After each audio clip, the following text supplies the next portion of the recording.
શું કે મિત્રો, જય સ્વામિનારાયણ, જય માતાજી। આજે તો સવારમાં હર્ષલભાઈ જોડે નીકળી ગયા હતા આપણે કોલેજ જવા માટે, અને કોલેજમાં તો આપણે વરસાદ જ નહોતો। પછી આપણે કોલેજની અંદર ગયા હતા, જોયું તો આપણા જંગલની અંદર મસ્ત ખીલતું નાનું એવું કમળ।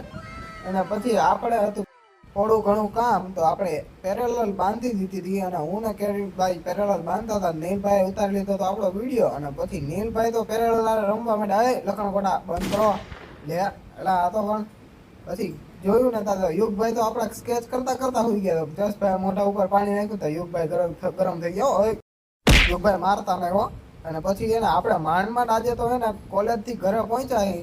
આપણને એને કાલનો વ્લોગ છેલ્લો હોત જો હું ઘરે ન પહોંચ્યો હોત તો પછી આપણે આવી ગયા હતા મસ્ત ખાવા માટે મોહનથાળ। અને મોહનથાળ તો હા હું મજા આવે હો। અને પછી સાંજે તો આપણે મસ્ત હલકું ખાવાનું ગાઈ લીધું હતું, ખીચડી અને છાશ ને થોડા પાપડ।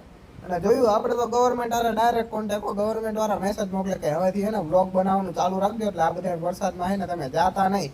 તો એક ભાઈ તો મથવા માંડ્યા હતા મોબાઈલમાં, ને પછી આપણે આવ્યા સભા મંડપમાં। તો સભા મંડપમાં આવ્યો ત્યાં તો ઠાકોરજીને પોઢવાનો ટાઈમ થઈ ગયો હતો, અને હર્ષલભાઈ તો આપણા ઠાકોરજીના પૂજારી છે હો। ઠાકોરજીને મસ્ત વાઘા પહેરાવીને હર્ષલભાઈ પોઢાડી દીધા હતા। અને પછી આપણે આવી ગયા હતા રીડિંગ કરવા માટે, અને રીડિંગમાં તો આપણે હતું થોડું ઘણું કામ, અને આપણે થોડા ઘણા સ્કેચ કરીને આવી ગયા હતા સુવા માટે। તો વિડીયો ગમે ને તો લાઈક શેર અને સબસ્ક્રાઇબ કર્યા વગર જાતા નહીં હો ને।